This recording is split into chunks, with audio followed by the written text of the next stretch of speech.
especially about rock music these days, I think everything sounds so polished. Yeah. And too nice. Yeah. I want the edges. Yeah. I want it to, I think it's one of the worst things you can do is just make everything perfect. Welcome to the Apollo Audio Podcast. Hello. We have changed rooms, Yes. which should be obvious Yeah. to anyone who's watched this in the past, because we're on video. Remember to say it this time. Now also on video.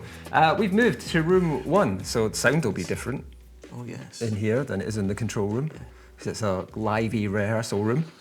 And this room has actually changed from last week. If you was in this room last week, it wouldn't have like this either. Really? So, What changed?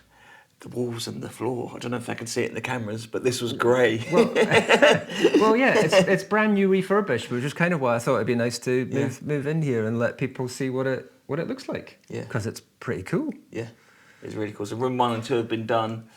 Really vibey now. I think we've gone a bit more minimalistic. There's more posters everywhere, but I think it just makes it look cool now, doesn't it? Well, you said it had been, how long had it been since there'd been any sort of 1998. 1998, okay, that's probably due it then. Yeah. So, we'd kept it pretty tidy, but Yeah. to have the floors have been redone, the walls have been Drum redone, risers. drum risers have been redone. So yeah, it's a nice, Cool feel. vibe, got cool AC. Yeah. That's been pretty helpful last It has, yeah. few days. And then room 3's just been finished today. You've got new flooring in there. Eventually we'll be painting that room as well. Yeah. And finishing up all the soundproofing. So still bits to do, but You've got plans for the rest of the studio as well, getting it all painted soon as well. Yeah. So I'm looking forward to it. I've got a first session in the newly refurbished room 3 tomorrow. Do you reckon it's going to really fuck up the sound? Oh no! Have to put it all back. Oh no! The reason they left it for 30 years. It sounds terrible. No, it'd be nice to be able to christen it. Yeah. Is that a good? Yeah. Is that a good phrase to use? What did you do exactly? What were you recording? Anyway, we haven't done this for a little while actually, both been because away, haven't we? we've both been away. You've had a mad trip, really. I had a great trip around the UK, which was wasn't an Most like originally. convoluted route, wasn't I it? know, we were going for Hertford to Devon was sort of the plan. Yeah. But we ended up going via Shropshire, Edinburgh. Oh, yeah. Scenic Yeah, route. so really on the way. Yeah. And then back down to Devon and then back through Bath. Bath, I've been to 4 times now. I love it. It's so cool, isn't It's it? great. Yeah. I actually met the guy that runs Resolution Records. Oh, no way. We were at a party on the Sunday that we were in Bath, and the guy from Resolution Records was in there. no way. I said, I've bought records from your Yeah. shop. Not only that, Yeah. but I've recommended your shop Yeah, to other yeah. people who have also bought records from your shop. Well, that was a shop that was mad. We went there and I found a little flyer of my mate's band playing in Bath. Oh, This yes. is a secret show. He said that. And if you wouldn't have recommended me, I wouldn't have known that my mate was playing it. That's So, right. yeah, I'd really forgotten that. So yeah, that was cool. They've got a nice little setup there. They have a similar approach, I think, to what we do here. And that they've got the record shop. They sell vinyl, but they also work a lot with new bands, younger bands, especially selling cassettes. He says apparently Oh, cool. cassettes are really cool for the up and coming Yeah.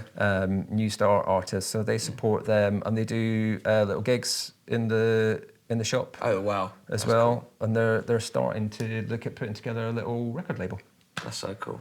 When I went rough trade the other day, and I grew up with CDs and that, but there's people younger than me in there, and they're looking at the CDs. I think that's their version of sort of vinyl. Yeah. And then you have got the cassette, which I missed, but I don't know. Is the quality as good as cassette? Because the whole reason about vinyl, it's cool, it's big. Yeah. Yeah, and it sounds nice, doesn't it? The I think- cassette is just, I don't know. I just hated cassettes, but that was me. Yeah. I just hated them. Was cassettes like the only thing out, or would you have vinyl as well as cassettes? Oh yeah, no, cassettes I think were put after vinyl, I think. I think vinyl was more the first thing. Cassettes were much more portable, much smaller, much more portable. And I think once you started getting into things like cassette players in your car, for example, and then of course the Walkman, which is sort of precursor of iPod and all that kind of stuff, that really allowed cassettes to take off, because that was the first time you could really sort of go for a walk with your music. That's so cool. Or not the jukebox, your own like the... Yeah, but I hated, I just didn't like the sound of cassettes. I just thought they always sounded break muffled. easy. And they break easy, they twist, they distort. But it's one of those amazing things is that these days you'll have production plugins that recreate the sound of that sort of Saturation, warping distortion yeah. of old cassette players, because the tape would literally stretch. Yeah. They were also really good. Well, actually, I should say, when I first started doing recording and production, well, maybe production's a bit of a stretch, but certainly recording, those old 4-track things, Tascam 4-tracks, they all ran off standard cassettes, because the cassette had basically 4 audio tracks on it, but they worked as it was 2 stereo on one side and 2 stereo on the other side. Yeah.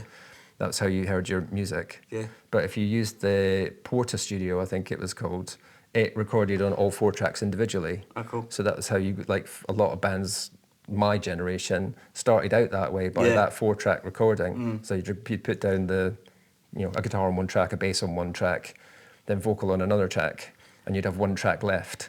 So then you'd bounce everything down to that one track and then start again. Oh, cool. And, how do you fit drums on one track? Yeah, with great difficulty. Yeah. That's mental, isn't it? But yeah, that's cassettes were really good for that. But yeah, they're a real sort of niche, maybe vibey thing. Anyway, certainly there is a generation of people now that are like really into cassettes and collecting cassettes. Yeah. It was never my thing. No. But I haven't started yet. Well, again, we've talked about before. This year, I've only really started collecting vinyl. Yeah. And now I'm just obsessed with it. So when I went to Rough Trade, I bought, it was Charlotte's birthday, so I bought her a couple of ones. We've got Let Go by Avril Lavigne. Oh yeah, that's fantastic classic album. Yeah, really, really good. It's probably one of the most nostalgic albums for me, because I remember first hearing it in Spain, and especially when I hear With You, it takes me back to being like 6 years old. When is that? That must be about early 2000s. 2002. Wow. Okay. Yeah.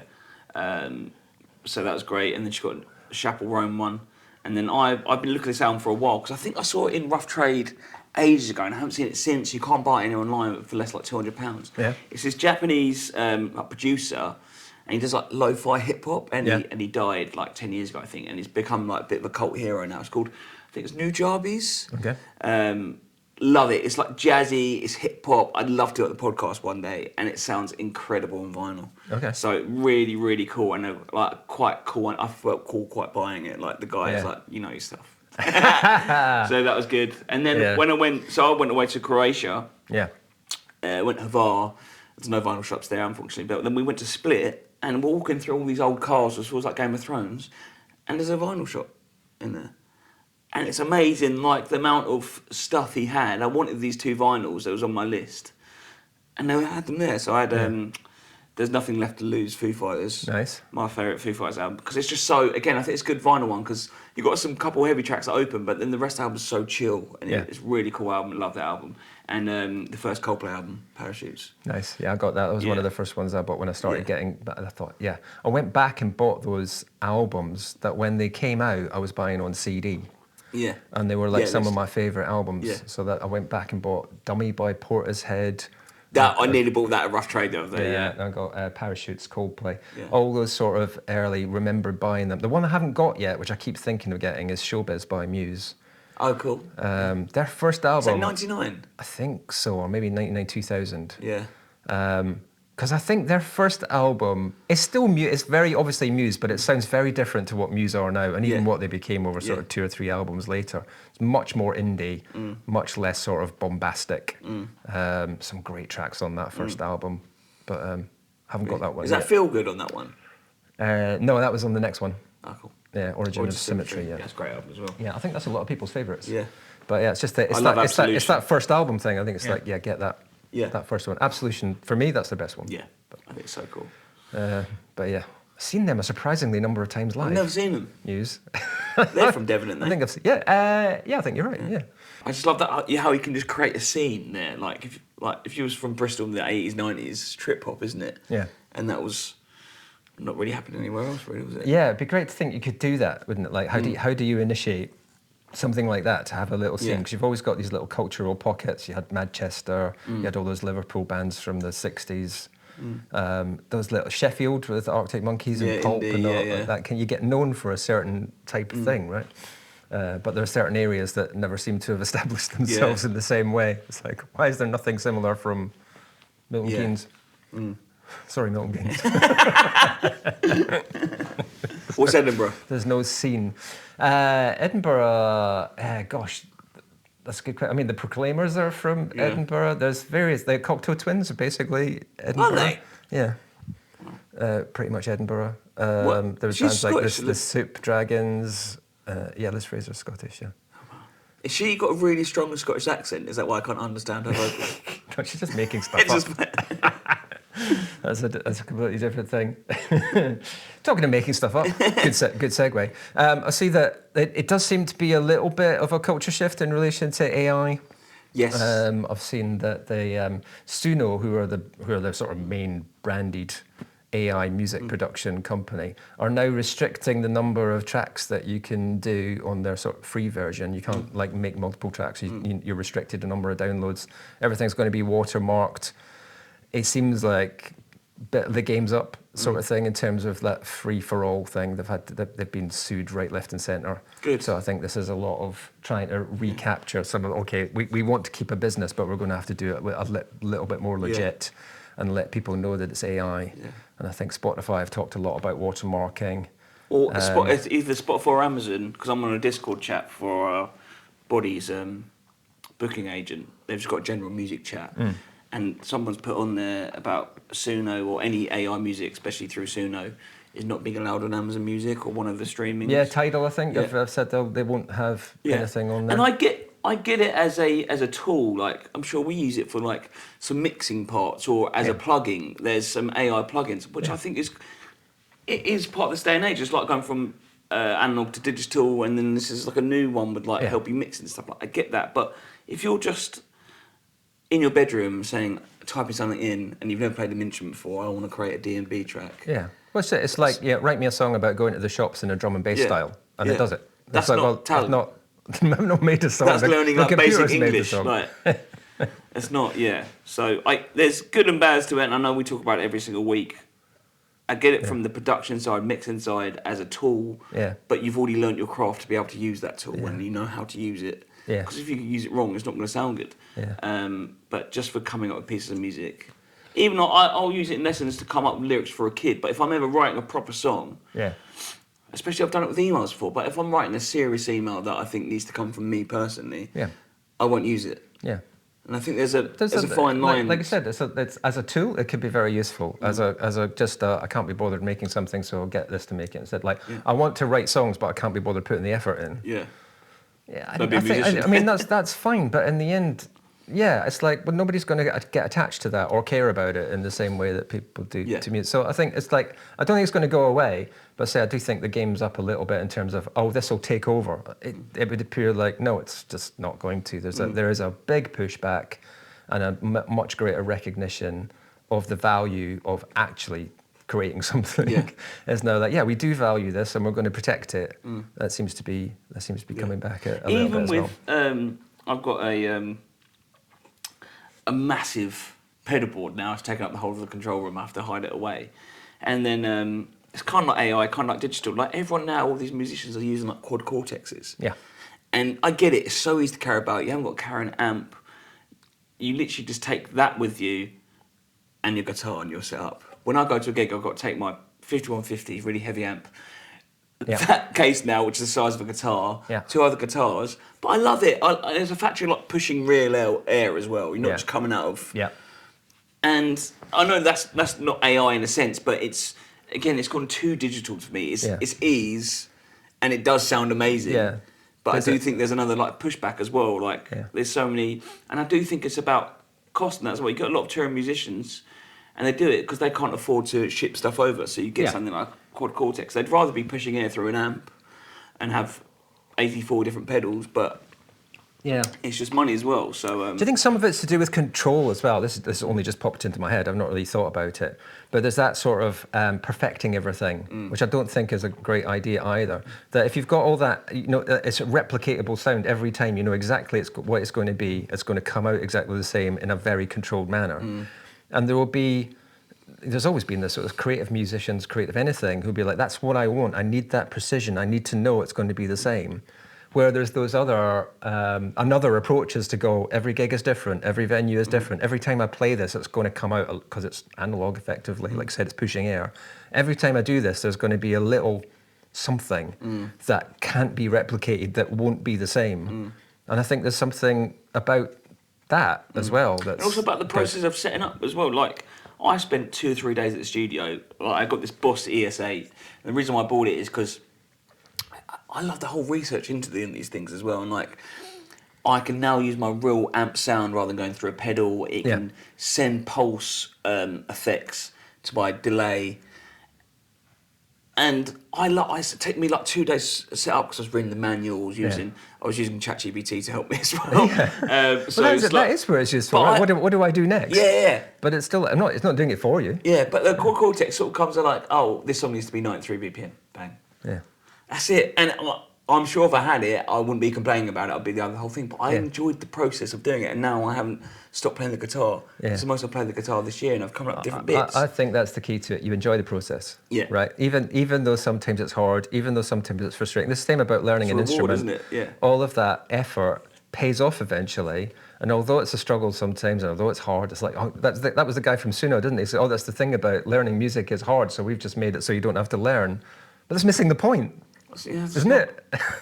That is the learning is part of it. Yeah. I'm sure I've seen clips of Prince talking about that, actually, that same thing that you're talking about, that joy of when you pick this up, you start, and then you create something, you go, oh, that was me. Yeah. There's something that's just, you cannot get that from pressing a button on a computer. And I don't think it's going to go away. And because there's more buttons, there's more chance to make weird music and cool music and sounds you wouldn't have. Do something by accident. Yeah. What was that? That's what I've got now. And it's so cool as well, this thing I've got is controlled by MIDI, and I'm finding all different things I couldn't do before. Whereas if I just pressed a couple buttons on a box, I'm sure I could, but I wouldn't find it as naturally, I suppose. Yeah. It would restrict your creativity, I think. Like I said, it's like having these buttons to push means you go, I wonder what happens if I do this. Yeah. Or I didn't expect that to happen when I kind of feels like that. But it's good. When you used to have them synthesizers when you press push a lead in and you never get that sound again. Yeah. What were they? Well, like synthesizers. They blew my mind. They were all like you got like a PhD, Yeah. No, I think there's loads of things. I mean, there's even stupid example. Just popped into mind again, that thing about I Am the Walrus by the Beatles. Yeah. That they can't recreate that because it can't be redone because part of that tracking was just them tuning a radio. So what's on the recording is just what was on the radio at the time. No way. And they've got that recording of it. Yeah. You can't recreate that because A, they don't know what the recording was, and B, to get it exactly the same as how they were tuning in, where they were tuning in from, all that kind of stuff, just wouldn't happen. Yeah. There's something magical about that in the moment. Definitely. We'll never be able to do this again, but we got it. We had it at the studio when we was recording, it's like old, I don't know if it was analog or an older digital pedal, it picked up TalkSport. And we left it in because it sounds cool. It was like underneath in like a instrumental section. Yeah. And it gave it a bit of texture. But you can't recreate it. Yeah, exactly. No one knows it's there, but it's in the texture of it, and it wouldn't sound the same without it. Yeah. Talking to Ollie actually again with Feet. Yeah. About release plans because they've got album 3 coming out soon. Yeah. And he's saying about there's a way that you have to. They'd finish their album say like May time. They're not releasing it until like February next year. Yeah. Because they've got organised a tour and everything like that, and they wouldn't release it now because there's so many big albums coming out. He said, you don't do it, you basically no one releases an album in December because that's the Christmas chart's completely different. Yeah. He said no one buys music in January, so the earliest you sort of do it is February, March time. And it's basically a year since they finished it, and it's sort of a weird way of release. So Phoebe Bridgers hasn't released an album in, what was it, 5 years? 5 years, 6 years. I know she's done like Boy Genius Boy and Genius that. in between, and a lot of guesting on other people's stuff, I think, but God, should we talk about that then? Yeah, that was the one we landed on, wasn't it? Because it was brand new last week. You're going to see her later on in the year, and we did Punisher. Yeah. Her previous album a little while ago. So you'd suggested that, and I'd just seen it pop up on my feed anyway. So why not? Was you a fan of Punisher? Yeah, I think I remember liking it. That's a proper like lockdown album, that for me. That and her first one. I forget what it's called now. Her first one. But I used to go on dog walks and that and be really sad. That was the one, Kyoto, wasn't it? That was the sort of big track from that I remember. So them 2 albums have been with me for like 6 years now, basically. And I really liked Boy Genius, actually. Again, that grew on me. That sort of super group thing. Yeah, that was really cool. So I had not had big expectations, but I really hoped I like it because I loved the first 2. I loved everything she's done. And I suppose there's a bit of a... I feel like she's different to all them other ones. It's like, because I know you've got. Is she in the same sort of park as like Chapel Roan and people like that? I wouldn't. Sort of. I wouldn't. I thought like. I wouldn't put her in the same ballpark as Chapel No, Roan. but I know a lot of people. My girlfriend, that like her, and then some more like singer-songwriter sort of. Oh, ones. I can understand liking that kind. I mean, Yeah. we've joked about this in the past. Oh, a female singer, so a female, Yeah, I know, a female fronted it's pop wrong to band. put- yeah. yeah. Do you like it? Yeah. Yeah. I'm a sucker for that kind of stuff. But I feel like she has even more crossover because she can be obviously very emotional. So she goes to like the emo sort of side of it, more stripped back. And it opened with like an electronic voice, didn't it? First couple It's of ones. I wasn't expecting very that. vocoder Yeah. effect straight off the bat, Yeah. which is not what I would have expected to hear Yeah. from anyone. Yeah. But I mean, as an opening track, we've talked about this before about how do you open an album. It's a pretty brave statement to open it. It's not a big sort of statement. It's not a big hook. It's very quiet. Well, I've always beginning thought to that the album. albums. I think you either go in your face, like heaviest track, fastest track, or you go subtle and sort of lean into it. And again, I was a bit unsure at first. I was like, oh, this has she gone like fully electronic? Because I can imagine she writes songs by herself on acoustic guitar, and then you add production to make it different. Because if you had just had 12 songs of acoustic guitar, it'd be a bit boring, wouldn't it? It's a lot of albums. It was 16 tracks. And it is long, and it's about 50 odd minutes, I think. Yeah. Some of the tracks are quite short, though. And then because there's like a reprise and there's like a minute instrumental, wasn't there? Yeah. And then the second track has a vocoder as well. So I think there's a bit of a theme throughout this album. It felt like a very album-y album to Yeah. me. It's like it's thematically, we've talked about this before as well, very thematically linked, very much a statement of where I'm at right now, very much I'm telling a story about what I've been through over the last 5 years. Yeah. That felt like there was a lot of that in it. So it's not a song by song by song album. It's more a progression of a storytelling. Yeah. That sounds a bit wanky, but Feels like, what's it called? Not a, it's an album where it's like a story, like a whole. I don't know. I know what No, you mean. compilation album. What's No, it? I know what you mean. Concept. Concept album. Sort of feels like it's That probably word not. went out of my Yeah, head. as well. I know exactly what you mean. I can't think of the word. But I could think it definitely grows because I listened to it a few times now, and I managed to listen to it in full on the way back from London. Had like an hour Uber. Yeah. So I was listening to that, and I got it. Yeah. And it is one that you don't put on shuffle because it won't make sense, because otherwise you'll just come across a reprise or like I said, an instrumental. Yeah.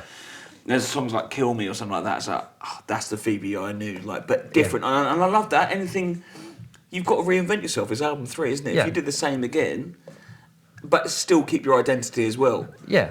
The beginning of that first track said it's all very vocoder, and then it then cleans up, which is very effective as well. So you've got that effect comes away, and you've got that cleaner vocal comes in.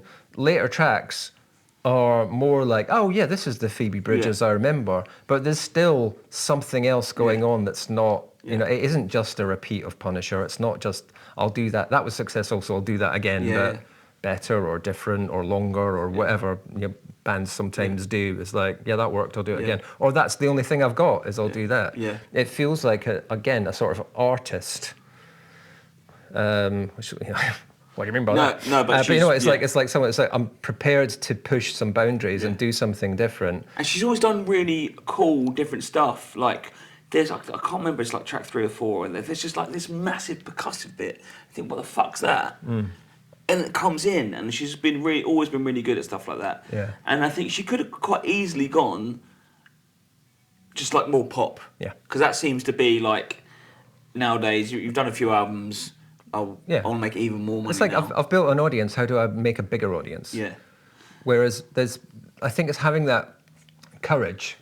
Maybe we mentioned that Radiohead are a classic example of this, aren't they? Sort of massive commercial successful album. They go like, right, now we're going to do something that's really weird. Yeah. And it still has an audience. So like it confuses people. They go, I don't know what that is, but it still has an audience. Yeah. Bands that really follow their own path rather than try to just retain their audience and trust that they've got. I mean, maybe some of it's helped by the previous commercial success, because then the pressure's off a little bit and you've got a little bit of money. Yeah. But there's still that, it's not just, this isn't as good as the previous one. It's more, you've done something really different, and there will be a lot of people who won't get that, but you'll retain a lot of people and you'll get a lot of new people. Same with Arctic Monkeys. I've been through that as well. You know, why are you not just doing that first album all over again? We liked that. So, well, you know, I want to do something different. I'm ready. I'd be bored. Yeah. Why don't you put in a weird voice? Well, yeah. But so, yeah, I'll put on a weird voice. And there are lots of people who don't like that. Lots of people will complain about it. And there are still lots of people who will show up for an Arctic Monkeys gig because they still get it. And they'll still go. Exactly. And they're on board. Yeah. And I think Phoebe Bridgers is another example of that. It's probably her least poppy album.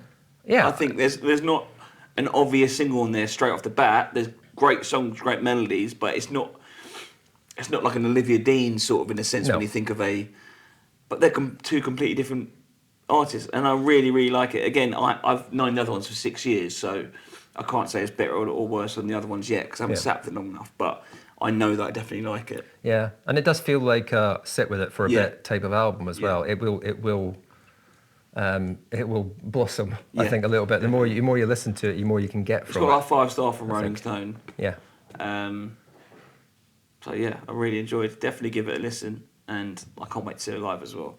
Yeah. What I learned listening to it, is maybe a bit but it just reminded me, courage is a really crucial thing. And I was thinking about that, obviously, as I'm going through production with artists, having the courage to push them a little bit, to go like, this could be different. It doesn't need to be like, oh, well, everyone like this. I don't know that everyone will like it. It should be something that really fulfills your ambition and something that you get something from. It's a bit like playing with the pedals, like you said. This by itself, I'm not doing this for anyone, I'm doing this for me. But then it will go outward. And just some of the stuff in that album, I was thinking, God, there was one track in particular, it sounds like it's got a lot of sort of background hiss on it. And I could see myself thinking, oh, I need to better do something about that background hiss. But it's part of the texture. Like I said, it's part like the talk radio thing. It's probably, maybe it's not supposed to be there, but it's nice that it is. And if you want to tidy everything up and perfect everything or not kind of thing, yeah, that's cool. You can lose so much. That's what I think, especially about rock music these days. I think everything sounds so polished and too nice. Yeah. I want the edges. Yeah. I want it to, I think it's one of the worst things you can do is just to make everything perfect. Yeah. Because it doesn't sound human. It sounds like AI then, doesn't it? Yeah, agreed. Or digitized, or like, and you lose all the emotion. Like even to I've been working on some stuff with an acoustic band, and one of the things I've been adding some percussion and drumming tracks to their acoustic performance, and we did play to a click track, but within that natural performance, they're not like on the grid. There's a bit of push and pull, so. The simple thing to do would be to create the drum track on a grid and then push all their performance onto the drum track. Do you know what I mean? And I've very deliberately done it the other way around. Where they've moved, I've moved the percussion track, so I match them. Oh, cool. Not the other way around. Yeah. So you've got that. So even though I'm using inorganic production techniques to do it, I want to match the organic feel of the song so that it feels like it's got a little bit of movement on it. I mean, that's probably not reinventing the wheel. I'm sure the people are going, duh. But it feels like such an important process and it takes time to do that. There's no kind of press a button and it does it for you thing on that. So I just feel like I said, it's so important because then you just get that, oh, that felt a bit off. It did, because it was. And that's fine. Well, it makes you listen to it, I suppose, doesn't it? It wakes you up a little bit. Yeah, and I just think it feels a little bit more real. It can't, that's a good way of putting it, actually. It does wake you up. It brings your attention back in because it's not just metronomic or hypnotic or something. You just go, oh yeah, I'm back in it again. So I think, really important to... Keep it real, folks. Yeah. Make mistakes. So yeah, we're back, I guess. Quite like it in here. It's cool. I like this. Yeah. Should we just leave it permanently set up? Yeah. Sorry guys, no more rehearsals. Yeah. This is now a video room. But yeah, it's looking good. Studio's coming along. We are, so summer break's over, folks. Come back. That's what we're saying. Musical Mystery Tour soon. Come and do your rehearsals for it. We'll get on. We are really keen to get some music production going on. We want to see bands in here rehearsing, make your music. Really keen to get some good releases out stuff. We've done some really good projects this year already. Common Orchids' new single came out last week. Nice, yeah, it's great. Lots of good stuff to come, and some big news we can announce fairly soon as well, Yes. isn't there? So, Keep your ears peeled. which will all be about helping you create the music that you want to make. Yeah. So yeah, come back next time. If you've enjoyed this podcast, please share it with your friends. We would love to have more people hearing what we're saying, even though it's nonsense. But we want more people to know about the studio. So do let people know about the studio if they're interested in music, recording. We had a kid in yesterday. What was she? 8 years old. Oh yeah, it was amazing. And she was really cool. But also, like, as soon as you said, "Oh, we do tuition and stuff like that," oh, that's brilliant. Yeah. We have to come back. So, you know, Spread she was the word. 8, and she was already excited about doing it. We had the band camp in a couple of weeks ago. I think you already said youngest on that was 7, I think. Yeah. And they performed one of the best songs of the whole week. Brilliant. So yeah, it's really good. So enthusiastic, so good. Come in. Nice. That's more carpet being fitted. It's a good way to wrap up the podcast. It's a bang. You can find us on social media at Apollo Audio Podcast on Instagram. We're on YouTube as well. You'll know that if you're watching this. Just search for Apollo Audio Podcast. To find out everything about the studio, the rehearsal rooms, make your bookings, all that kind of stuff, it's apollo-audio.co.uk. And we'll see you next time.